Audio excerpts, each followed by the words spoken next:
Welcome back into Talking Fitchburg. Joined in from the Better Business Bureau. We say BBB here at Talking Fitchburg. It's Tiffany. Tiffany, how you doing? I'm good. Today we're going to be talking about tips for installing that home charger. So if you got an EV, electric vehicle in the home, and you're considering putting in a charger, there's some things that you want to make sure that you check on before you do it, because it's not a plug and play necessarily for the infrastructure part of it.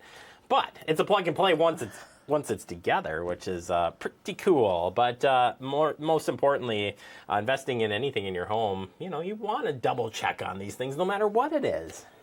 EVs are becoming a popular vehicle, and what a great way to save gas money, right? But there's some things that you really need to talk about and think about before you go ahead and buy that home charger. Make sure that it's right for you. Yeah, well, and the first one is finding out, can your home support a charger? And I would assume that the only way to do this is to hire some professional electrician to come out and verify this, right? You have electricity to your home, right? Shouldn't it be plug and play? No. It's not that simple. So you want to have an electrician come out even before you go ahead and shop for that charger and make sure that your home can support the load. Do you need to upgrade your electrical panel? How much is that going to cost in addition to the charger? So lots of things to think about. That licensed electrician knows what they're doing, and they can tell you everything that you need to know and what to expect. Yeah, including you might need a permit, you might need to spend several $1,000s in upgrades on the system. If it's an older house, maybe you find some other it can open you up to some things. So I think knowing that going into that, even before you make the purchase, probably a big deal. And that's really what you need to consider. Is it worth it in the end? By the time you purchase that charger and make the upgrades, does it make more sense to use a public charger at that point? So that's why it's so important to invest in that licensed electrician to kind of give you the know-it-all even before you step in the store and buy one of those. Well, the next one is knowing the budget, and I think that can be hard to kind of grasp. There are certainly lots of calculators out there, and make sure you do your homework when you're searching for those. You're not getting scammed on the, ultimate. Right. But, putting that budget together of what the charger is going to cost, what's the EV going to cost, maybe even look at your mileage.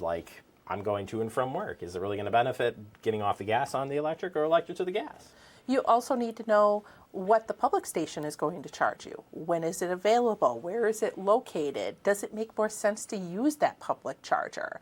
What's the cost of gasoline? Are you going to be using gasoline if you have a hybrid vehicle? How often?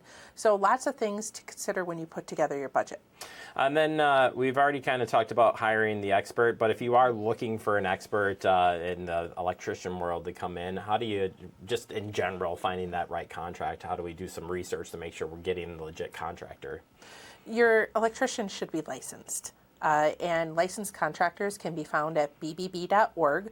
Any contractor who is accredited with us, who's an electrician, their license has been checked and verified. So you can be sure that that electrician that you choose who's an accredited business is licensed. If you choose to use a non-accredited business, it's up to you to do your homework on them. Make sure and verify that they are licensed. If something goes wrong, you know that they are licensed and insured. Not every contractor is, so it's so important to know who you're working with.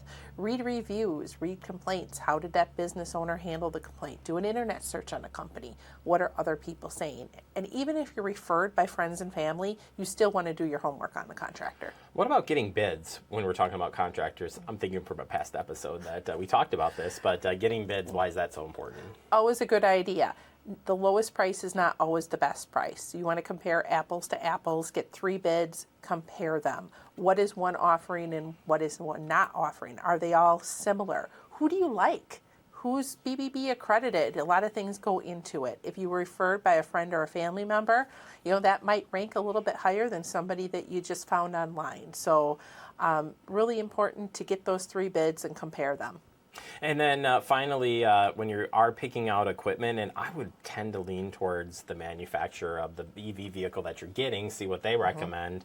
But when you're going to put that charger in, make sure that you do some research on that charger too. Because again, not everything's made alike.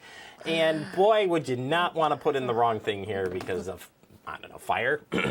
These chargers are not the same. They come in 3 different levels, and you want to go back to you're purchasing the equipment. What are your needs? Are you charging your vehicle in the overnight hours while you're sleeping?